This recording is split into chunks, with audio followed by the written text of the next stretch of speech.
سلام، مهدی کانتوری هستم، کارشناسی ارشد کامپیوتر ساینس و رتبه 183 کنکور سراسری. اگه هیچی از برنامه نویسی بلد نیستی، بدون دقیقاً جای خوبی اومدی. تا پایان این ویدیو متوجه میشی که اولاً برنامه نویسی اون غولی که فکر میکردی نیست. دوماً، آیا این دوره اصلا به دردت میخوره یا نه؟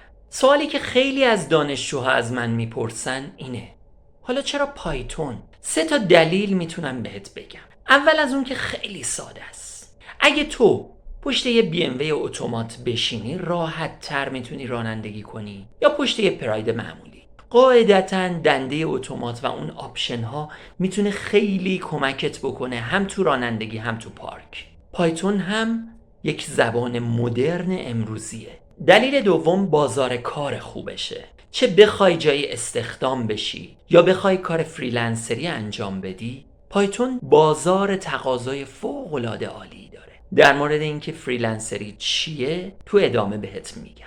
دلیل سوم اینه که پایتون به هیچ وجه شما رو محدود نمیکنه. ممکنه امروز ذهنت این باشه فقط بیای و برای اینکه طراحی سایت انجام بدی پایتون رو یاد بگیری. اما اگر در ادامه مسیر علاقه‌مند به هوش مصنوعی و پروژه های تو این حوزه بشی، باز هم پایتون میتونه کمکت بکنه و هیچ وقت تو رو لیمیت نمیکنه. Artificial Intelligence یا هوش مصنوعی یکی از مهمترین شاخه هاییه که میتونی باهاش کسب درآمد داشته باشی.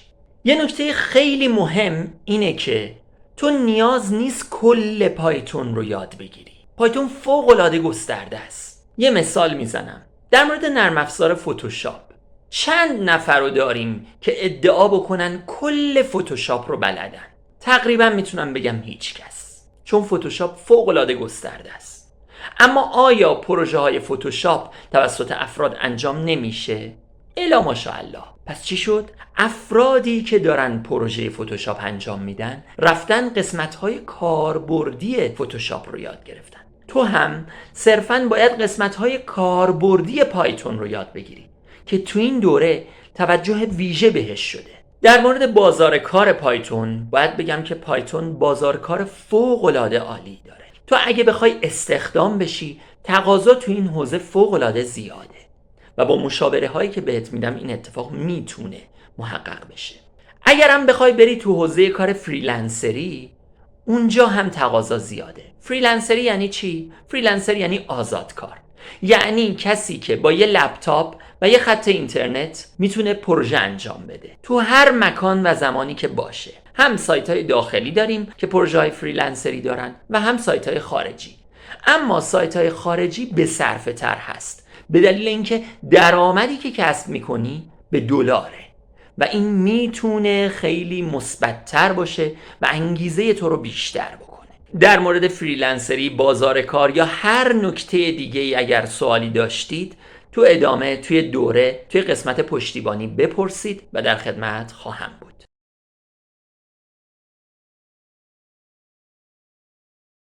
اگر وسط مسیر احساس کردید که سوالاتون زیاد شده، لازم نیست تنها بمونید. درخواست جلسه خصوصی رفع اشکال با خود بنده به عنوان مدرس بدید تا مشکلتون حل شه. یکی از دلایلی که خیلی افراد توی برنامه نویسی پیشرفت نمی کنن اینه که کسی کدهاشون رو چک نمی کنه. تو این دوره به دلیل حساسیتی که روی این قضیه وجود داره، حتما تمرین ها و کدهاتون رو برای من بفرستید و خودم به شخصه چکشون میکنم. یه نکته‌ای که خیلی وقتا به دانشجوها میگم اینه که اگر سوال کوچیکی از یه مبحث دارید تو همون پشتیبانی بپرسید. لازم نیستش که حتما درخواست جلسه خصوصی رفع اشکال بدید. ما قبل از اینکه به عنوان تیچر و استودنت باشیم، به عنوان 2 دوست هستیم و اگر من بتونم کمکی بکنم خوشحال میشم. ما میخوایم تو این دوره قدم به قدم با هم جلو بریم. بین جلسات با هم در ارتباط هستیم و هر جا سوالی داشتید بپرسید. امیدوارم به زودی شما رو داخل دوره ببینم. خدا نگهدار.